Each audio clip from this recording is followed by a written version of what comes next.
By special recording, General Mills, makers of Wheaties, Breakfast of Champions, and Cheerios, the oat cereal ready to eat, presents The Lone Ranger.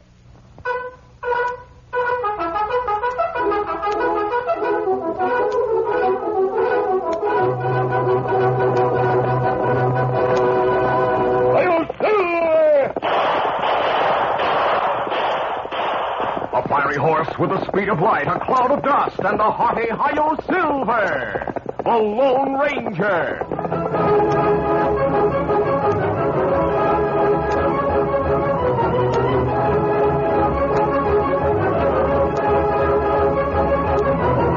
With his faithful Indian companion Tonto, the daring and resourceful masked rider of the plains led the fight for law and order in the early western United States. Nowhere in the pages of history can one find a greater champion of justice. Return with us now to those thrilling days of yesteryear. From out of the past come the thundering hoofbeats of the great horse Silver.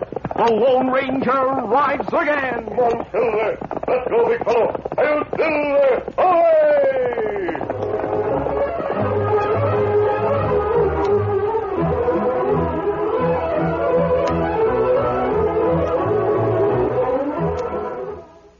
This is the Lone Ranger.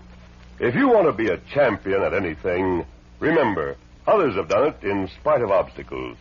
Take rodeo champion Bob Maynard. He did it the hard way. He proved champions are made, not born. Bob didn't even have the advantage of growing up on a western ranch. As a boy, he lived in Chicago. But Bob started riding when he was 8 years old. At 14 in California, he became a stable hand. Today, Bob Maynard is one of the top money winners in rodeo competition. He sure is, Lone Ranger. And like many champions in all sports, Bob still chooses Wheaties for his favorite training dish. There's no question about it. Champions are made, not born. And there's no question why champions choose Wheaties for their training diet. They want that famous wheat energy. They get it with Wheaties because there's a whole kernel of wheat in every Wheaties flake. Champions are made, not born. Get on your way with Wheaties, Breakfast of Champions.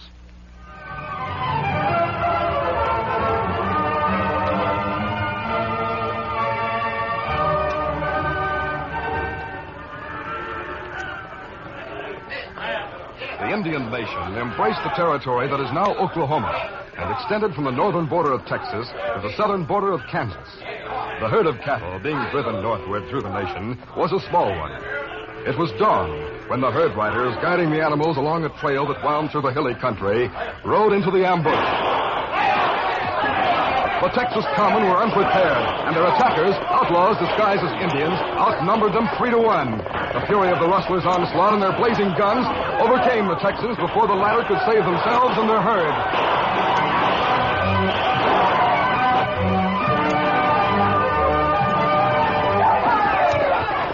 When the outlaws rode away a few minutes later, they drove the stolen cattle through the thickly wooded country to the west.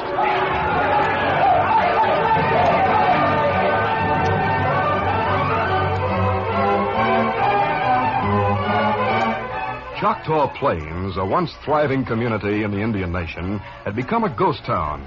Only 4 men remained in the deserted hamlet, and among these was the former marshal of the town, Tom Dawson.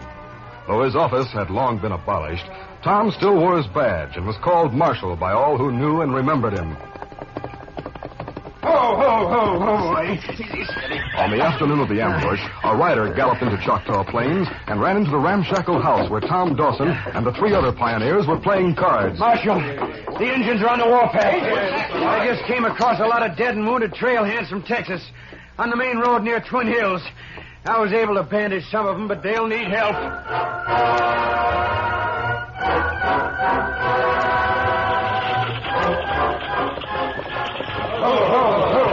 The 5 men returned with a covered wagon to the scene of the carnage. They treated the wounds of the survivors and heard the story of the attack from those who were able to talk. After the wounded men were placed in the wagon to be taken to Choctaw Plains, Marshal Dawson said, Take him back to our shack, men, and try to keep him alive. I'll start for Kansas territory now. If I ride hard, I ought to reach there by tomorrow night. Then go ahead, Marshal. We'll do like you said. Steady coming. Ben, when I come back, I'll have the army with me, as well as a doctor. Get up there. Adios. Get up.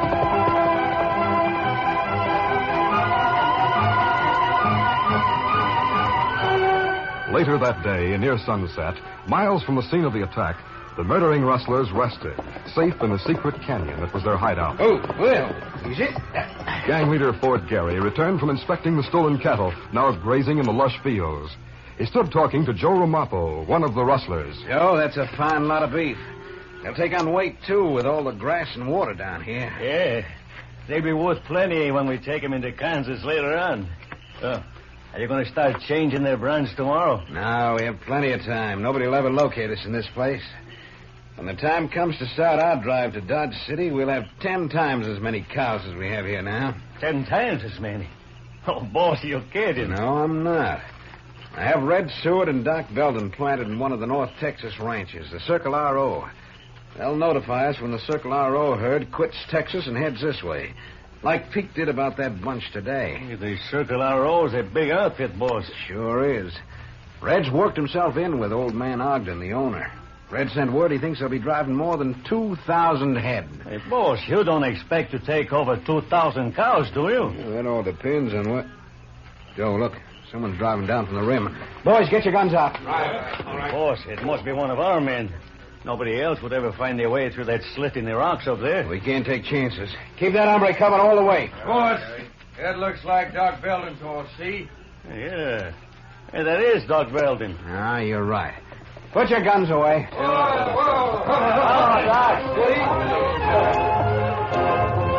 Doc Belden had been riding for almost 2 days. After greeting the outlaws, he told Ford Gary... Boss, I rode with the Circle R.O. outfit as far as the Canadian River. Doc, you mean they're that near to here? Yeah, we took off last week, but Red told me to hang on for a while before riding to let you know. He said he'll arrange to have the outfit stop where he said he would on the day after tomorrow. Well, what do you know? How's he arranging that? Red said he told old man Ogden, who owns the outfit, talked him into making him the trail boss. Yeah, he said he knows every inch of the Indian Nation. He wasn't lying when he said that. Boys, you heard that, didn't you? Sure did. Then stick in those Indian clothes till the day after tomorrow. Red and I arranged a plan a long time ago. Now it's going to work. We'll take over the Circle R.O. outfit at the bend in the Hill Road. Good old Red. The Lone Ranger and Tonto had been in Kansas. On the morning after the attack by the rustlers, they crossed the Cimarron River and headed south through the Indian Nation. That afternoon, they slowed their horses as they saw a rider coming toward them. Easy, Gilbert, easy. Otto, that's Tom Dawson from Choctaw Plains. Move. Fella. During his years in the Indian Nation, Marshal Tom Dawson had been helped often by the masked man and Indian when trouble threatened him. Ho there, ho. Hi there, mister. Hello, Tom. The three men exchanged greetings. Then, without prompting, the former lawman, seething with indignation, gave an account of the Indian ambush as related to him by the wounded Texans. The Lone Ranger listened with interest. But when Dawson finished, the masked man spoke with a tone of puzzled unbelief. Marshal, I don't doubt the story. Yet I can't conceive any tribe in the Indian Nation making such an attack. Huh? Why not? Well, for one thing, the Indians have just signed a treaty with our government. Treaties mean nothing to them. Oh, I don't agree. But regardless of that, Indians don't usually attack trail herds in the way you described. Not true, Kemosabe. Marshal, did you see the government agent for this territory? No, he's way over west. It'd be a waste of time. Well, what about Chief Red Eagle? Did you go to his reservation and inquire about the attack? Well, no. Suppose it was his tribe did the rustling. I'd be scalped before I could get help. No, sir, there's only one thing to do, get the army. And that's where I'm heading. So long. Adios. Be careful. Get up, Comet. Get up there. As the impatient ex-marshal rode away, the Lone Ranger spoke to Tonto. Tonto, we'll ride to the scene of the ambush and try to pick up a trail there. But first, we'll go to the reservation of Chief Red Eagle. Come on, Tonto. Come up,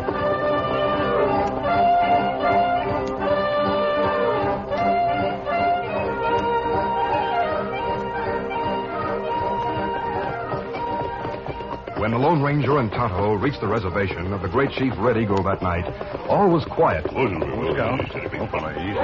Red Eagle knew the Lone Ranger was a friend of the Indians. After warm salutations, he was told the reason for the masked man's visit. The Indian chief denied all knowledge of the murderous attack. Men who say Indians kill white men, steal cows, tell big lie. The dead can't lie, Red Eagle. The men who were wounded have no reason to. Maybe so. Me not lie. Me say Indians not kill white men, steal cows. Well, perhaps one of your tribes may have acted without your knowing it. Man who cover face, say before him, Tonto, go to place where white men say Indians kill 'em. Yes, that's right. We intend to ride there as soon as we leave this camp. Then Red Eagle want Indian braves to go with man who cover face. Red Eagle and all good Indians want to find whoever kill white men. We get braves ready to ride now. And when them go, Red Eagle ride with them.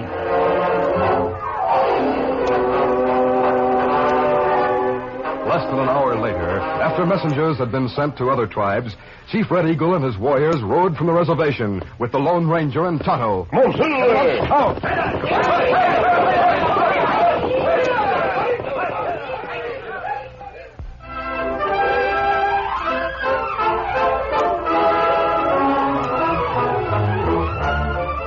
The curtain falls on the first act of our Lone Ranger adventure. Before the next exciting scenes, please permit us to pause for just a few moments.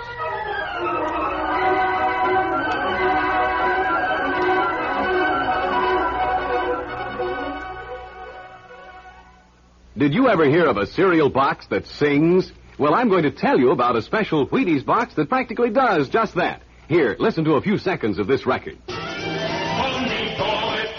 boy, won't you be my pony boy? Don't say no, here we go. Now, wasn't that record sharp and clear? But here's an amazing thing about it. It came from the front of a special Wheaties box. That's right, there's an actual 5-inch plastic record sealed right on the front of this special Wheaties box I'm talking about. All you do is take a pair of scissors and cut the record out, easy as pie. Then play it on any 78 RPM manually controlled record player. And listen, Pony Boy is just one of the tunes you can get. There's also On Top of Old Smoky, Glowworm, Blue Tail Fly, Take Me Out to the Ball Game, and many others. So go down to your grocer right now and pick up the special Wheaties record box. Remember, these records are absolutely free of extra cost. A real bargain in fun.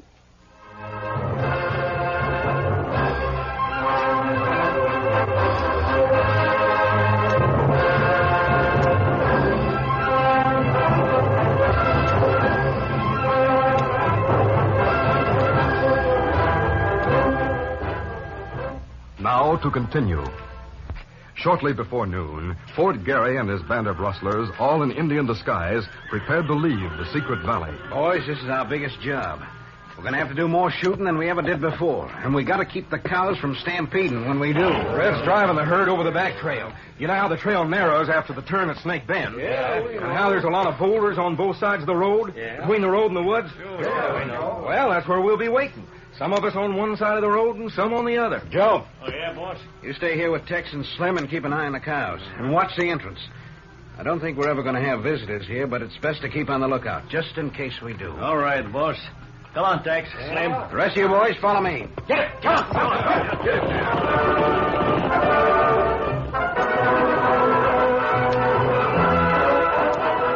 The Lone Ranger, Tonto, and the Indians followed the prints left by the stolen cattle and the horses of the rustlers from the scene of the ambush.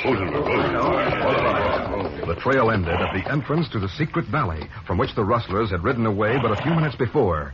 Red Eagle spoke. So, this where trail leads. Red Eagle know this place. See space between rocks? Yes. Between rocks, path which lead to valley, which Red Eagle think nobody but Indians know. You mean there's a secret valley on the other side of that passage? It be good place, hide cows.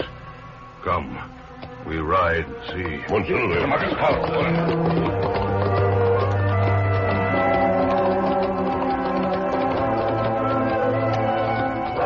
Red Eagle led the other horsemen between the brush-covered rocks. The path began to slant downward, and the rock walls ended. Suddenly, the riders found themselves heading down a wide, grassy incline that led to a vast pasture, hemmed in on all sides by high slate walls. Kimasabi, look, many cows there. Yes, no doubt of it. This is the rustlers' hideout. Joe Ramapo and the other two rustlers, Tex and Slim, saw the Lone Ranger and the Indians heading down into their valley. They began to shoot at the invaders. The Lone Ranger and Tonto reached for their guns, and a masked man called to Red Eagle. I only see 3 men so far. Let's ride down there shooting. The Lone Ranger, followed by Tonto, led the way into the secret valley. The Indians followed, and as the sloping trail widened, the air was filled with the sound of their shots. Tonto, we hit one of those men. Hit other crook, too. Him fall. There seems to be no more than those 3. Other man, stop shooting. Him wave bandana. He's surrendering. Come on, let's get there and question him. Come on, settle Joe Ramapo, unwounded, was frightened by the appearance of the hostile Indian band. While Tonto and the Indians bandaged the wounded rustlers, the Lone Ranger, using the threat of punishment by the Indians who stood with him, forced Joe Ramapo to tell everything. He concluded. And they're going to ambush the outfit at Snake Bend, about 2 miles from here. Me no place him say. We find 'em. Good. Chief, leave one of your men to guard these 3. We'll ride to Snake Bend.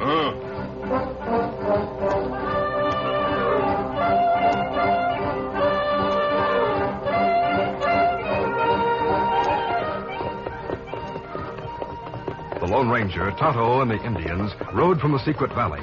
They followed Red Eagle until he raised his hand in a signal of halt near a thickly wooded area. The men dismounted, and Red Eagle, speaking low, said to the Lone Ranger, Snake Bend, other side trees. That place where crooks tell us rustlers wait. If we move through the trees slowly, we may be able to sneak up behind them. Grass high, too.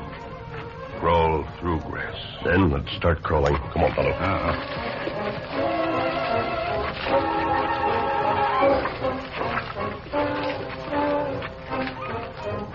Chief, look. Straight ahead. Me see. Men dressed like Indians. Hide behind rocks. They evidently plan to carry out their ambush on foot from behind the boulders. Kimasabi. Yes. Man and horse come from road. Ride to where them stand. He's making some report to them. Chief, let's start crawling toward them again. We'll do it.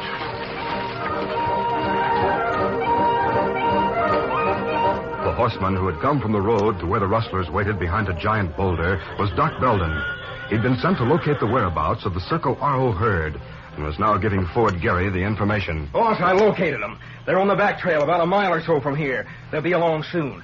Red has the outfit slowed down to a walk, and he's riding far out in front of it with old man Ogden. Boys, you hear that? Yeah. You know what to do now when they get here. I better get my bunch of boys over at the other side of the road, huh, boss? Yeah. You boys who are supposed to be on the other side, follow Doc. Let's go, boys. The rustlers, dressed as Indians, turned their horses in startled surprise to behold a masked man and a band of Indians rise from the tall grass with guns aimed. Look, real Indians and a masked man. Boys, we're in a trap. Start shooting. We'll kill you all if you do. You asked for it. Here.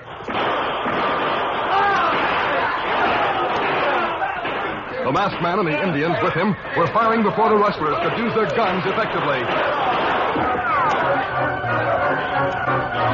Outlaws fell from their horses to the ground, and a shot from the Lone Ranger caught Ford Gary in the shoulder. Oh, my shoulder. Doc, get the masked man. Yeah, you dirty.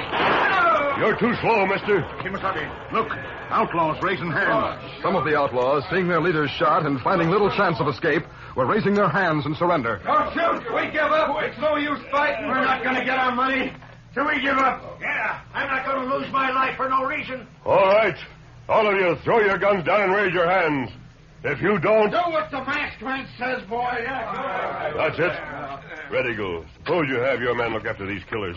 Me do. Me help bandage. Man shot. Do that, Tonto. Red Eagle, we'll ride down to the road. I want to be there when that man Red Seward gives his signal for the attack.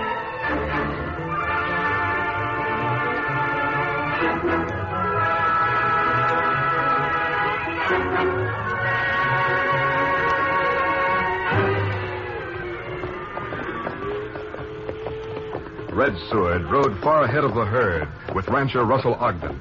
Ogden was puzzled as they rode around a bend in the road. Hey, Red, look at this. Rocks and boulders on both sides of the road here. The cows can't come through here. It's too narrow. We'll have to stop the herd and go through slowly.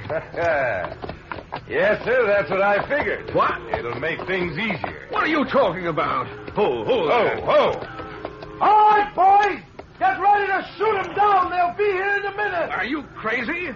Who are you yelling at? I'm going to shoot you right now, Ogden. Red, that gun don't shoot. I got her, you dumb ox. I got her right now because... Oh, my arm! Who did that? Who? Oh, A masked man. Oh, Silver, oh, you just hit a big oh, fella. my arm. I got him just in time. Mr. Ogden, turn around. Ride back and keep the herd from coming through here. I'll take care of this man. Why, yeah. Sure. Get up there. Slow him down. Stop him. Don't come through here.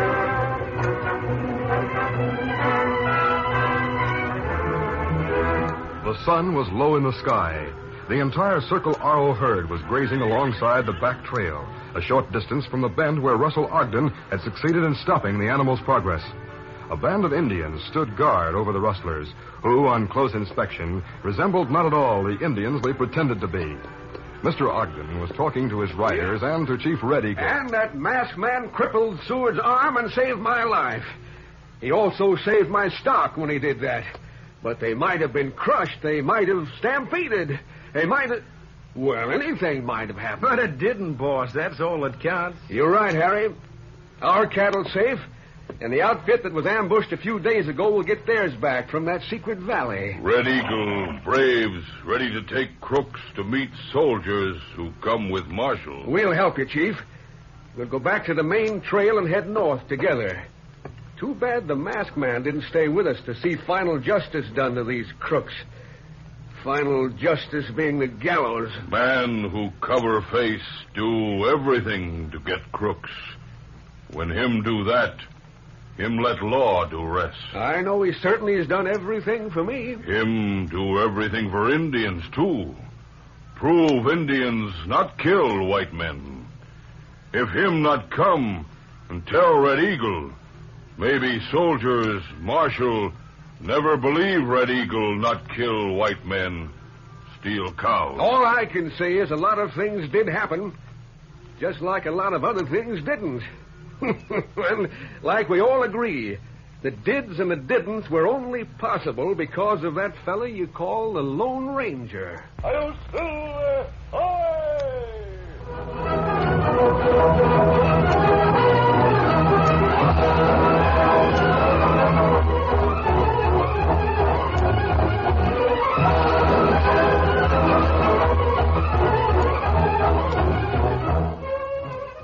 Diving Doris is 13, and she is a diving queen. She can do a flip because she knows she's got go power from Cheerios. Yes, she's got go power. There she goes. She's feeling her Cheerios. Cheerios. Cheerios. No wonder Cheerios gives you real go power. It's made from oats, and every delicious spoonful of Cheerios and milk is real muscle-building food. Each spoonful contains vitamins, minerals, and proteins your body needs. Yes, those good things in a Cheerios breakfast do good things for your body. Help give you healthy nerves, good red blood, strong bones, and muscles. Cheerios, the cereal shaped like little letter O's. Have Cheerios every morning. Then you'll hear people say... She's feeling her Cheerios.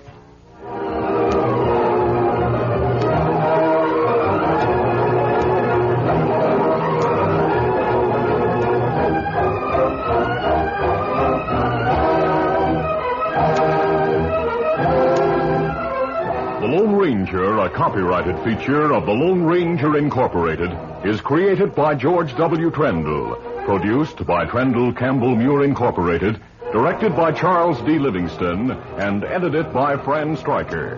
The part of the Lone Ranger is played by Brace Beamer. Your announcer, Fred Foy.